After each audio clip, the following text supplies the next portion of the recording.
Check 1 2. Check 1 2. Check 1 2. Check. No, not if you're not showing anything.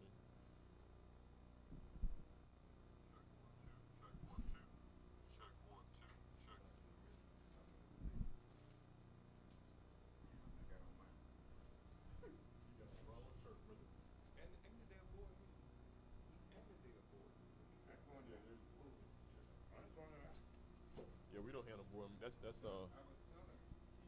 check.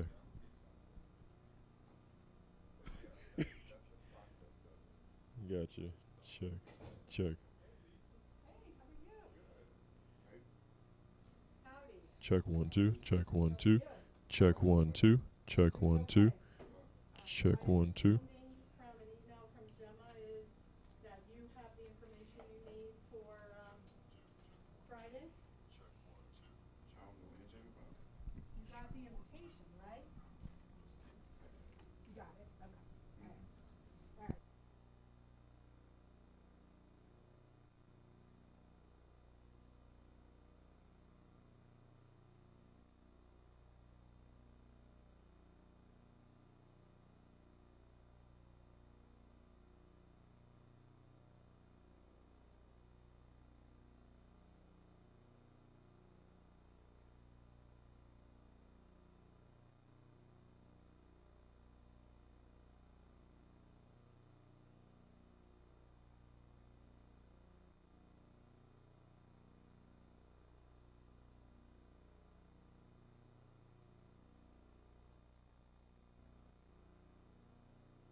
Alrighty.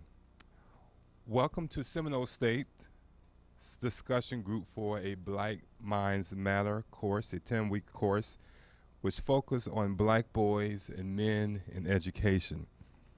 This course discussion is in group formats at various campuses throughout Seminole State College. And for those of you all who are streaming live over at our Altamont Springs campus, welcome.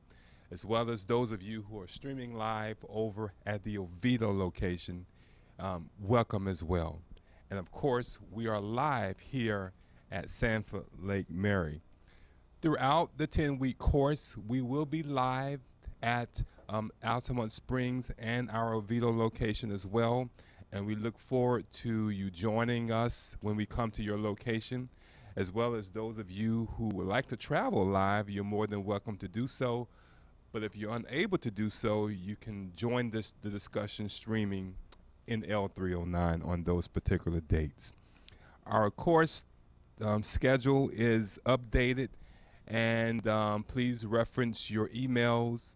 More emails will be going out this week for more information, as well as how to watch the rebroadcast of the Black Mind Matter videos. I want to explain our purpose once again. We want to raise the national consciousness about issues facing black boys and men in education. This course intentionally addresses the pervasive undervaluing and criminalization of black minds. Tangible solutions for promoting the learning, development, and success of black males will be offered throughout this course.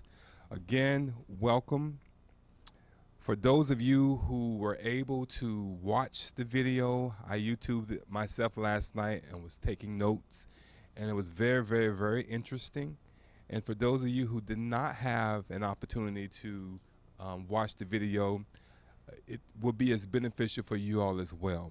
As we move forward in the future, if your time allow, you will get most out of this course by watching the live or the rebroadcast from Dr.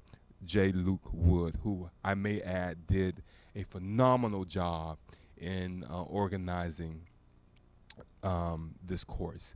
I also want to take this time to thank our college president, Dr. Georgia Lawrence, for wellspringing this idea and motivation and this vision to host or participate in the Black Minds Matter. And throughout the course, she will be joining us as well.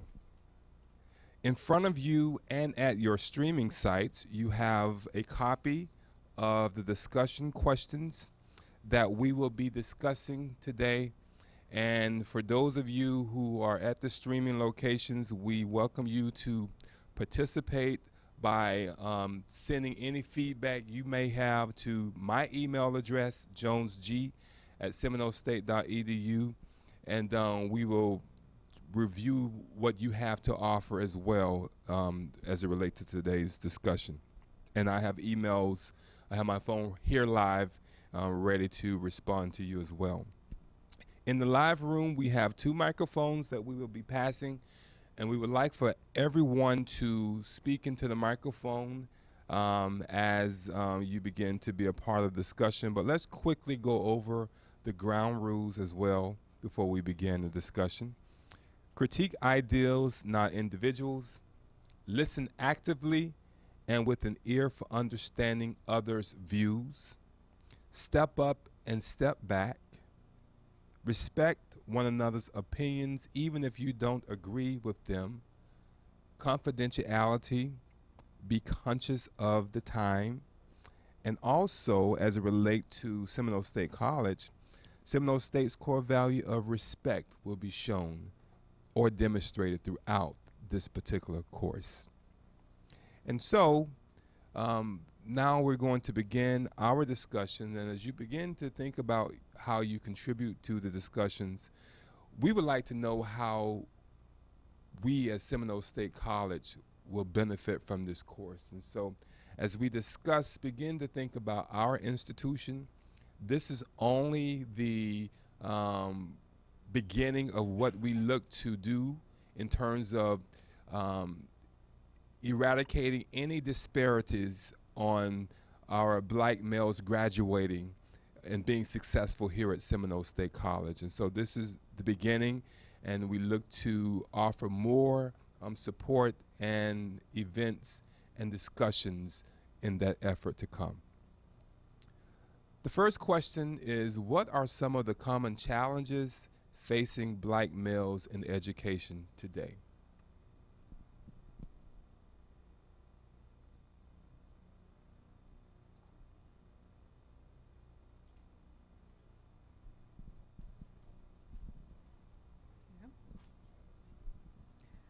I saw a number of things in this video that were common knowledge for us, but I think bear repeating. And one is the challenge of the environment itself, and this is a chicken and the egg. The more men who are included in campus events, including academic success events, the more they will see that they can be successful. The whole theme of this video seemed to be identification of the negative and a realization that the negative that has received so much publicity is not the entire picture, and in fact is probably a very small portion of the picture when you think of the number of students that we could highlight who are successful and could be shown as role models to other students. Thanks. Right, I would support what Janet said. And actually, watching the video and looking at what Dr. Wood was saying, the focus of this course is looking at the brilliance and the dignity of the morality of the African American males. The challenges he mentioned, which actually we all, agree with, looking at sometimes the students that come here having difficulties, maybe they're worrying about food insecurity or housing insecurity, transportation, and employment. And give an example that if a student show up in your class, maybe late and not doing well, start at the back of the course, maybe it's important to talk to that student and understand their narrative, why they're not doing well, and then maybe help them in those avenues. And the other thing I like about Dr. Wood is he's saying that we instructors, we have to change our perspective, how we think, and then eliminate the three practices he mentioned in his video: disdain and distrust and disregard. And I think those are very important. And then extol the process of the brilliance of dignity and the morality of the students. And I think I agree with all those things. I think if we do that, that will help bring success to some of our students in the classroom.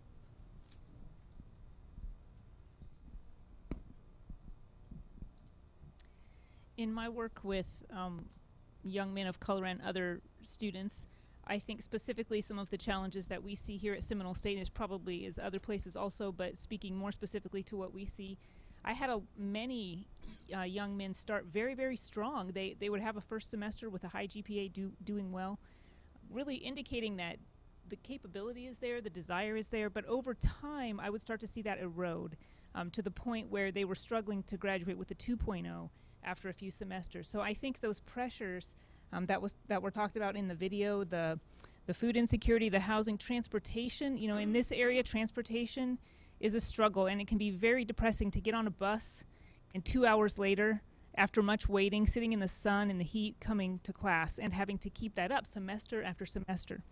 Another issue that I noticed was occasionally we get a student who might fall asleep in class. And the faculty member would say, well, I don't think they care. They're falling asleep in class. But because I worked closely with the student, I knew the story was that the student was caring for the family's very young children, babies, who were awake at night. And the family required that of the student. So sometimes there's extra family pressures that we don't think about. If if our family dynamic was not where we had to care for younger siblings, even as though we were their parents. So some of those things that were mentioned in the video, definitely things that I saw specifically here at Seminole State. I think I like the part that it kind of showed as higher education professionals that we have to kind of be an environment for them to come to. I thought it was very almost disheartening to know that this is somewhere that they're supposed to be coming to learn, but this actually might become where they may be excluded. from the population. So I thought that was very interesting to find out as faculty members and as staff members how we can kind of create a more inclusive environment so they can kind of build more success throughout the process versus failing, how you said initially at the beginning. I think for me, since I work with, students on a day-to-day basis, especially African American men, I think the lack of support, not being sure of things, where to go, who to turn to, that is the problem. I think one thing we need to do is reinforce positivity in that you can overcome obstacles and challenges. Even if we have to point out some of our own things that we had to overcome, that to me will reinforce that they can do it and they can succeed, but it has to start with the foundation at Seminole State. As we add to the conversation, I just got an email from one of our satellite campuses. Please speak into the microphone.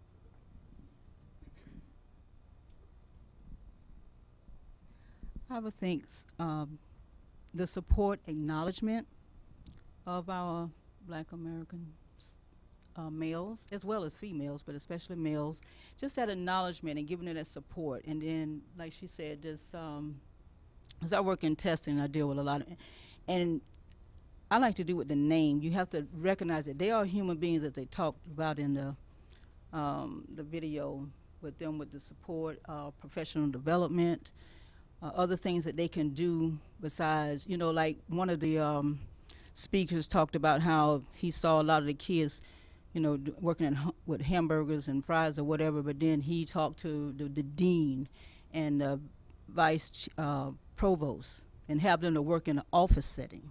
Let them know that you can be, more. And if you look at a lot of them with the engineering and different positions, not just let them know they are worth. Sorry, what was the question? I'm sorry that I'm late. The question is, what are some of the common challenges facing Black males in education today? Oh, well, I'm not really an expert on this or quite. I don't know if I could answer that question, but I do know that when I address the classroom and I see a minority, I think that they have challenges in attaining status in society, and therefore I address minorities in a different perspective, right? Making sure that they have self-esteem, so they can succeed and build confidence as they get on their careers. So that's what I try to do. If I see them falling behind, I make sure I reach out. I reach out to all the students, but I specifically reach out to minorities and try to build that one-on-one relationship so they can gain trust. So we have a response. I want to include our streaming locations as well, and I've just okay. Hi, over there in Oviedo and Altamont Springs. I had received an email from one of our participants who wanted to add to the conversation, and they mentioned that some challenges would be to hire more instructors that look more like our students, providing training for faculty and staff on how to interact with our Black male students and not to be intimidated by them based on stereotypes. So I wanted to add that comment from one of our campuses. And I can add to that, a lot of times they don't have faculty that looks like them, so they are missing that support in the classroom. And also from my experience, the financial resources, they don't have access to a lot of the financial resources, so they may start off strong in a program, but fall short because they don't know where to go to continue with the financial support that they need. I think so far you've mentioned so many things from the video and personal experiences, but I saw one other thing from the video that several people talked about, history, and how history is such an influence on their lives, and I found that interesting and not quite mentioned yet. Can I add to that? So when you combine some of that with what was stated, the expectations of Black male students in the classroom, this has some historical perspective, because oftentimes the curriculum does not include topics and subject matter that black males or that black people can necessarily relate to on a personal level. So we often have to study history and events and topics that are not about black people or people of African descent.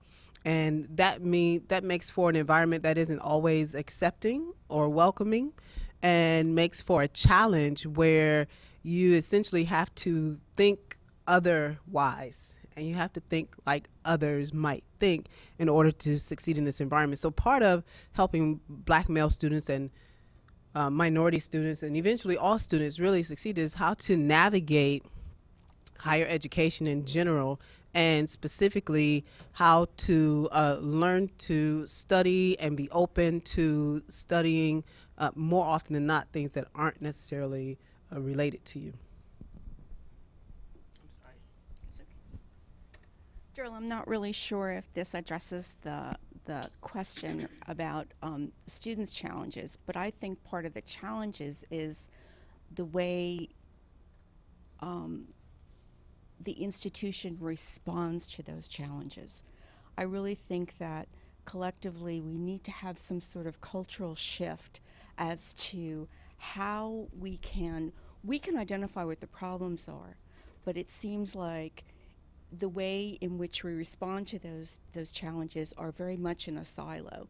Well, financial aid does this, or advising does this, or an instructor does this, where I think that we need to take a more collective approach of how we interact and relate to students, and that may help to ease the challenges. I know that we're not on that part yet, but that was really the kind of the response that I was getting sitting and watching the video last week. And I would add to some of the comments that have previously been made about inclusion and also that sense of belonging. If African American male students are not feeling like they're included or have that sense of belonging because they're not able to see examples, to see people who look like them, because having the opportunity to see people in places like, okay, if they can do that, I can do that. And then to be encouraged, and even the integration in some of the syllabus, whatever that subject is, which goes back to the history piece. If a professor is including George Washington Carver or other African Americans who have contributed to that subject, then for the African American male student, it's like, okay, I'm included in this conversation. My history is a part of that, and I think that will make a real big difference. Even with our job fairs, in regards to if we had programs or events, in addition to job fairs, where we had speakers to come in who were successful African American males, whether it relates to that career or whatever the focus is, that would also be a positive example of what they can see and look towards. I think, excuse me, I think everyone has hit on everything that a black mind of a male thinks of. But one of the issues that I've noticed, black males do not like to know or like to show their weaknesses. So they will put something in front of it, whether it's a behavior, whether it's something that you just wouldn't think of. They will put something in front of it to mask what their weaknesses really is. Because a lot of times they don't see people that they can relate to. They don't see an environment that's welcoming, that they can put out their problem without being stereotyped, as they're saying, oh, he's just here for financial aid. Well, that helps, but in the meantime, he's also getting an education. So some will mask that weaknesses just because they don't want to be stereotyped. And eventually they fall back and then they fall out. So we can show an environment that is welcoming. We can show that, hey, we understand you may have other issues that we don't need to know about, but we're still here to help you to do what you need to do to go further.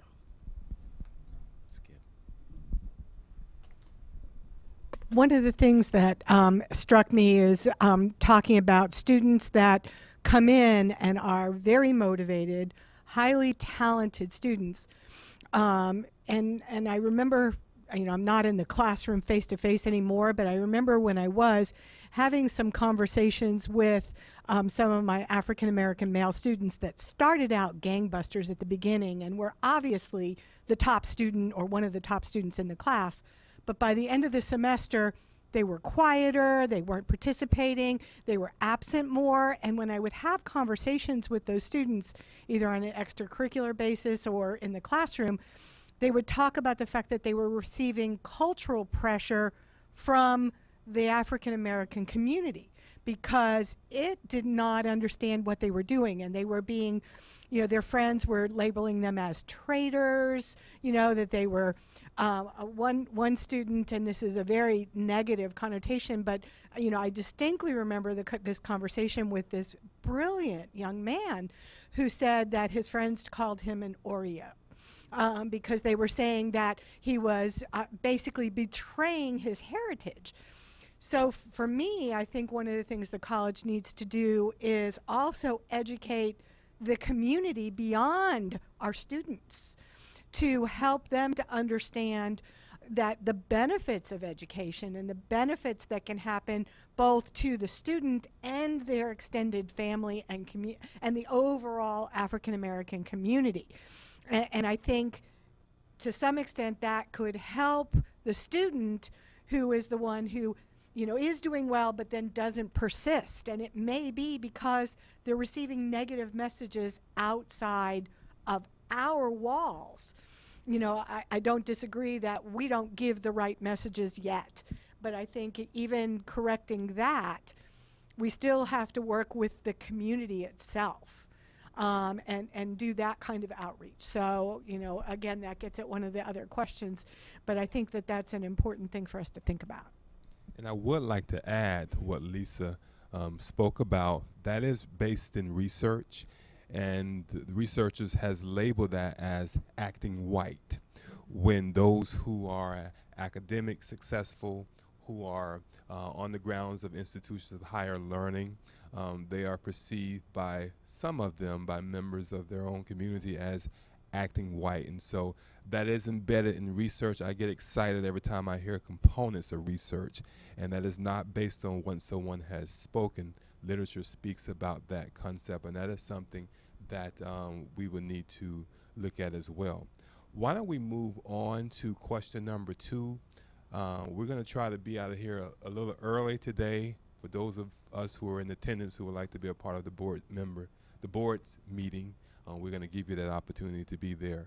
And so we're going to move on to question number 2, and that question reads, what have been some of your most formative experiences in education? What did these teach you?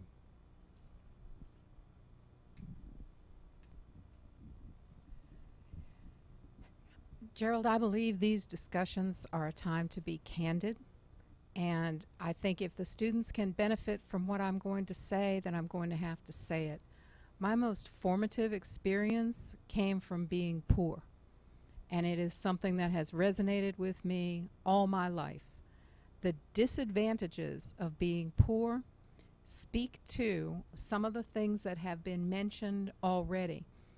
If you have to work, and you work late, you may be late for class the next day.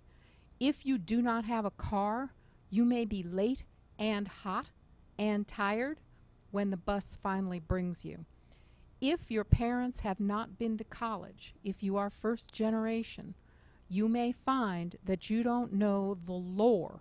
You know how to read a catalog, you know how to get to class because you can read a map, but you don't know things like applying for financial aid earlier than some other people to make sure you get the actual merit scholarships and things that aren't on the FAFSA deadline.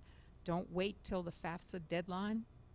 The things like that that are cultural, that may have been handed down from your parents if they went to college, may not be handed down to the first generation student. The ideas of being asleep and not interested may be absolutely false. That may be a tired person who is so interested in paying the tuition that he or she is working till late at night. That was formative for me to know excuse me, to know that I was interested and I wanted to be educated, but there were things in my path that I had to negotiate and navigate around that other students did not in order to persevere. Mine might be different. I mean, my formative experience is really, I mean, when I hear being told to students that, when I hear being told to students that you really can't do this, I mean, really, I think that influenced some students. And for me, as an example, hearing that, that motivated me to work well. And also the narrative again, I mean, coming from another country and coming to the States to study, I mean, going through those professors, they had to understand my historical background, try to talk to me, understand how I learned. I mean, maybe we have different ways of studying, but try to help me with those things, try to communicate with me, understanding that maybe a culture might be a barrier. I think that also really influenced me very well to really get motivated and work well and do well in school. I can definitely say for me, mine is definitely personal and professional. Being a black student in higher education, then becoming a staff member of higher education, you definitely get two sides of the coin. For me, it's been the trust, where you say I was very eager to invest in my education. Like I was very eager that education was going to take me to the next step. And then when you say getting to somewhere like secondary education, where you kind of start to learn as a student once you get there and being a minority student that it wasn't built for you necessarily. You start to get kind of certain external things that kind of reaffirm, are you really supposed to be here? So I think that sometimes causes of a kind of a push and pull, push and pull, push and pull every day. And you go through that when you say as a student. And I think for me, that to me is more so what I saw was a lack of trust, where it was, you know, you almost become questioning of your own self, whether you're making the right decisions for yourself, for your family, for your community. And it becomes kind of almost an additional weight on a minority student's shoulders sometimes, because they don't know whether to keep on with the same type of cycle that they have had seen in their family or their community, or stand out on their own. And become a loner and, you know, deal with some of the things that you talked about with research as far as acting white, or, you know, losing some of your own cultural self. And I think another thing too, where you brought up history, that touched me a lot, because when you say the trust, learning sometimes I will learn history and it wasn't all the history, or it wasn't all the accurate history. So I think a lot of that too comes in when you say the identity. It's kind of hard when you can trace someone else's ancestry, you know, through a book, or hear about their triumphs, and you don't have that for your own cultural background. So I think for me, trust was a big part of coming through education. I think for me in my formative years, you know, I went to a very large university, 40,000, probably 2,000 African Americans. And I think for me, I knew then on that I would have to stand out, that sometimes I would be the only and I would be the first. But at the same time, we also had a sense of community, you know, within that organization. So for me, everything that I did was push forward. You're going to be the only one. You're going to have to push forward. And at the same time, I knew that I had the support of my community in the school behind me. So I just took that. I just navigated the campus, and I just ran with everything that I had to make sure that I was successful. I have to say, for me, I have to give a little story to tell you. My mom, well, I'm a little older than most of you all, so when I was coming up, the only thing that you could do was work in the field. So, long story short, I got suspended for chewing gum, and my mom, I got suspended, and she put me out in the field. And her words to me were, if you think you're too grown to go to school, this is what you're going to have to do. So that was a motivator for me. I graduated from DeLand High School. I started here at Seminole State. And I have to say, back then we had, you know, I was on financial aid and did the whole thing. I was the oldest of 7, first generation. But I had more support. And when I finished work study and I worked, and I'm still here, but the people that worked here back then, they work with you, they help you, they told you things, you know, like students shouldn't have to worry about financial aid and when to get it or whatever. Those things, my experience I share with other people, and I think that's what we all should do, and that's how I came about and finished and graduated from here and went on, you know, with my education. I received support from my employer here at Seminole State. You know, they encouraged me, they helped me whatever they could do, and that was more of a family-oriented back then. I guess when I look back, I was a first-generation college student, so I was a little bit kind of green when I was, you know, going to college, and I wasn't sure how the lay of the land would be. But I was a very confident young man, and I think that plays a lot into making it through college, right? It's having confidence in yourself. And then that addresses my first statement, which was self-esteem, right? Both go hand in hand.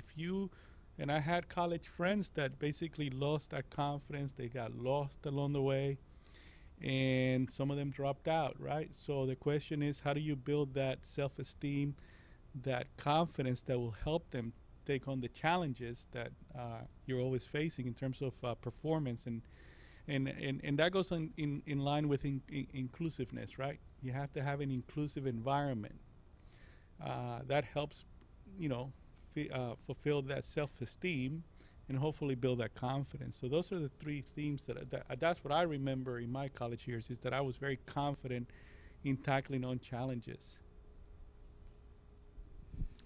Well, for me, looking back, I'm also a first-generation college student.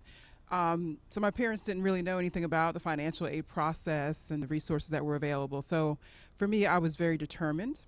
And, I got the student loans and so forth, but I also worked.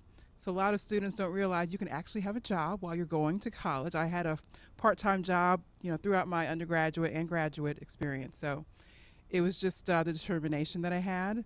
I knew it's something I had to do.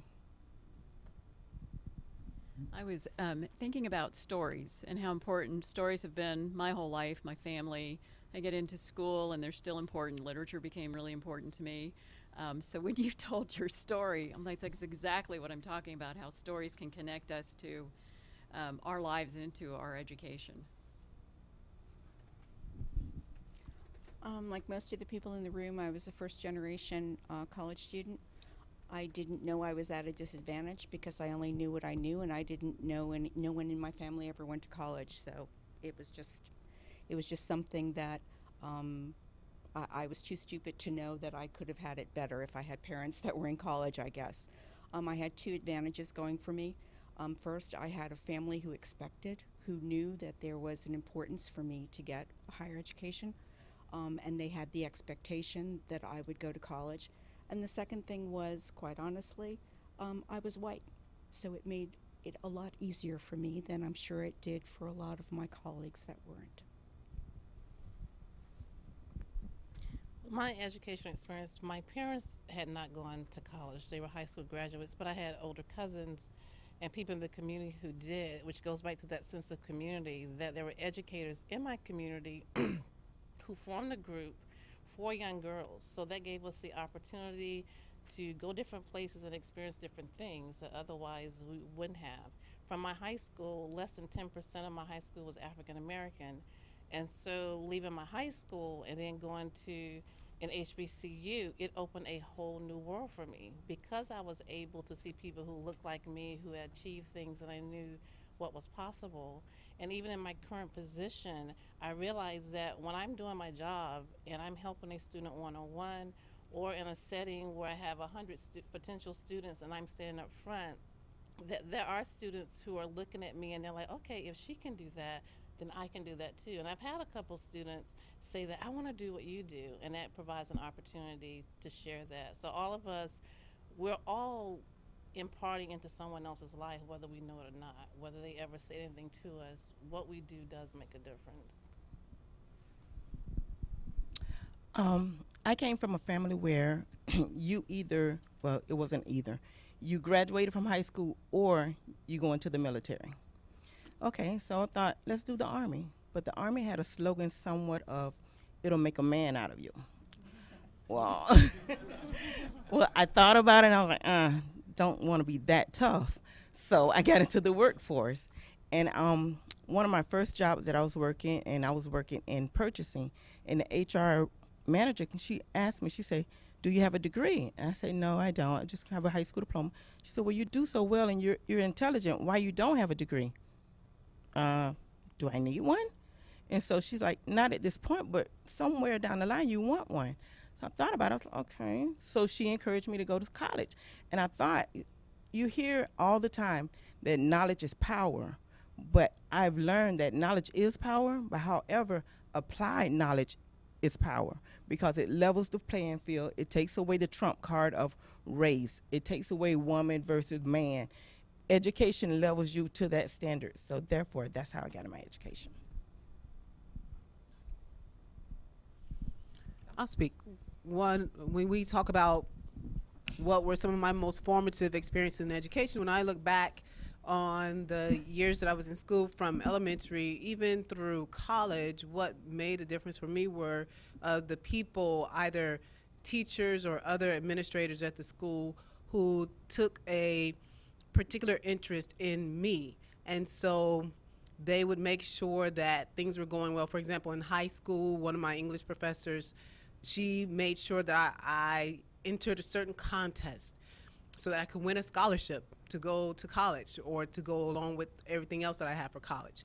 When I was in college, I had a woman who worked in admissions, and she made sure she sought me out again to apply for a scholarship, right, for college. But also when it came time and I needed off-campus housing, she made a way for me to have off-campus housing through the university. So, and I was one of the first students then to be able to do that. So those folks who took a particular interest in not my academics necessarily, but some of the peripheral things around the academics, the support, the resources, and things along that line, that's what's made a lot of the difference for me. I guess I'm very different than most of the people in the room. And I have to say that I had a life of privilege. My father is a college graduate, so it was expected that I would go to college. I was white, and that wasn't a problem. When I got to graduate school, though, I chose a discipline that was male-dominated. There were very, very few women in neuroscience in 1980. And I hit a wall. And I was told by my major professor that unless I was to give up family, not have children, and work 25 hours a day, only on my research, there was no way I was going to go anywhere in that field. So for me, it was the gender issue. You know, I think about the Me Too movement right now. And, you know, back in the 80s, when this was happening, you didn't challenge it. You know, you just didn't. I had my master's degree, and I was on the route to get my doctorate. And I decided to leave the field so I can understand how minority students feel when they're told, well, people like you don't belong in this field. But it took me a long time to get there because I did kind of have, you know, an easy road until I got there. The message is though, don't give up. And I think I've heard that from everyone in this room of, you don't give up. You know, maybe that route isn't the route you need to take, but you need to look at where the open road is and go there and go what is acceptable for you. And you have to have that self-identity. You have to understand. You have to have that network around you. And I did from my undergraduate and my early graduate, I had a network of both men and women that were willing to help me, you know, kind of overcome and get myself on the path that I needed to be. But, you know, and sometimes it's a even bigger shock when you don't expect it. You know, when you know, the road is easy and then all of a sudden you hit those bumps, it becomes even worse. So, but I'm happy where it turned out. So, you know, in some sense, I say thank you. Well, Janet started us off with honesty, so I guess I'll conclude with honesty. I dropped out of high school actually at the age of 17. I was an A student, and my intention was to go to college. I didn't enjoy high school. Some people, that's their best years, definitely not mine. My mother struggled with mental illness, and we had moved from California, Southern California, to Iowa, to a very small town, to farm. And I don't know if anyone remembers farming in the 80s, all those movies about the foreclosures and how that was real. So my family was on food stamps, and anyway, enough sad stuff. So when I dropped out, that was my intention to go to college, but I didn't make it to college till I was 36. By that time, I was a single parent with 2 children. So from those experiences, it has helped me to see that sometimes there are barriers put in place that do affect us later.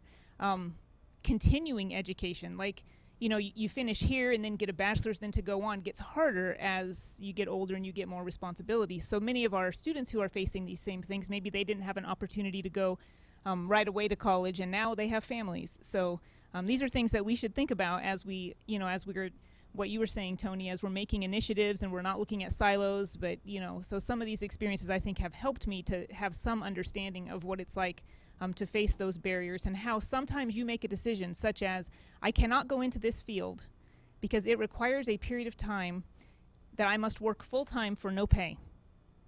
Sometimes nursing has that with clinicals, teaching.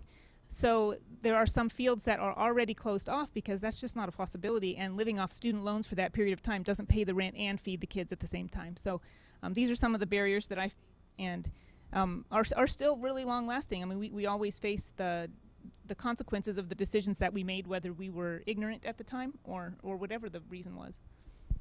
Thank you all for your participation. We are almost done, and we will be concluding week 1 discussion questions on Black Minds Matter, Foundations of Black Male Success. Before we conclude, we have one final question, and we want to leave here today with a few takeaways, how we, the steering committee, could work together to really increase the academic success of Black male students here at Seminole State College. And our last question speaks on what can you, that mean we in this room, Seminole State College, do differently today, not tomorrow, but today, to better support the success of Black boys and men in education. And before we quickly go through this discussion, I want to provide some feedback from our satellite locations. One of the feedback is we as Black males feel intimidated, feel like we have to work harder, be stronger, and find the help we need. The classwork is often not relatable to us Black males. Another one added, often teachers seem like they are not approachable when we do ask for help. Do we stop and don't seek help, train teachers to be more open and helpful and not afraid of me when I enter into his or her office? Another comment, we don't persist because the response we get from our teachers when we seek help. And listening to those particular responses, my mind automatically went back to the video from Dr. Wood last night, he and his team, and they talked a lot about systemic oppression. And systemic oppression is when someone attempts to do all that they could, but yet the system is stacked against them. And that is the cry from what we just heard from our Black male students. That is their voice. That is their experience. Also, Dr. Wood talked last night, and this is a theory that many scholars know. It's called critical race theory. In terms of what do we do today? First of all, critical race theory is recognizing, number one, that racism is alive and well in America. Number two, systematic oppression exists. And one of the things that the scholars recommended, Dr. Hotep, I believe, is that diversifying the curriculum to support the students that attend the courses. For example, at one institution, they have this new course called hip hop. How many Black guys you know, or not all Black guys, because we don't want to generalize in diversity, but that sounds just like an exciting course for students to get excited about and incorporate into learning. They also talked, Turi and Dr. Byfield over in Altamont Spring, about a STEM course and getting students involved in developing an app that will contribute to their academic success. So they're having a hands-on experience while learning. And then finally, before I pass the baton on to someone else, they talked about putting your money where your mouth is. A lot of times we want to we will move the needle only by providing limited resources, as the video suggested. But we will actually move the percentage even higher when we put our money where our mouth is. And we've talked about that in past committees that I'm a part of in terms of those resources committing to programs that support our black males in higher education. So what are some of the other recommendations you think that we at Seminole State College could do as we begin to wrap up in the next 5 minutes? 5 minutes means we all have to be quick. So I will commit as a member of the executive team to looking at the research that we have done under Dr. Tara Daniels and also under Dr. Jan Lloyd's shepherding of a minority retention committee, to look at that research, to pull together those recommendations, make sure they still fit current national best practices as expressed in this course, and make sure that we do everything we can to fund those ideas, as they are probably going to be backstopped by this course and whatever comes from it. Okay, I mean, I would support Wood's idea for the intensive ongoing professional development. We have the Faculty Institute here, and he talks about, having, professional development on understanding of privilege, or even cultural competencies, also even teaching practices for the underserved students. I think that's also important if we also create an avenue for students to convey their voice. I think that's important, and also faculty, all of us, including all of us, to rethink, the current, to challenge the pedagogy, the current pedagogy about teaching. If that doesn't work, maybe we could look for something else that works. And the last thing, when I look at the video, one of the guests talked about was, what are we teaching? Are we teaching to the material, or are we teaching the students? I think that's important to pay attention to that.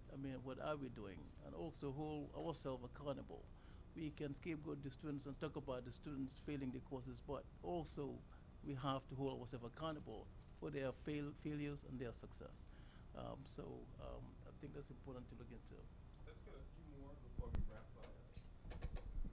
I'll be quick. I like the advocating. Let's just not be, less afraid to advocate, even in the, the historic system that we have in higher ed.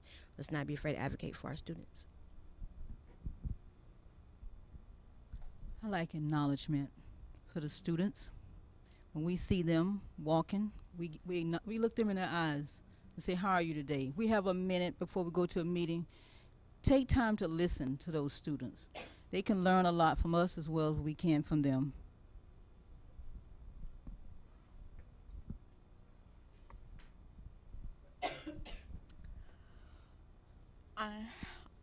I think I tend to be a big picture person, so what I really hope that happens and I can help in any way to contribute to is when we start talking about the strategic plan moving forward for the next year and settling that plan and having voices at the table that are going to make a significant difference about how we're going to make a cultural shift into serving these students in a strategic way.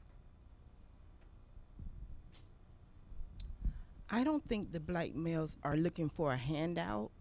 They're just looking to be equal, to be fair. So I would like to challenge the committee to see the student, but see the student. As Dr. Joby said, don't teach the content of the material, teach the student. And that's all I think. They're honestly looking for, a fair chance to do what they need to do just as anyone else. So once again, the challenge will be, don't see the student, but see the student.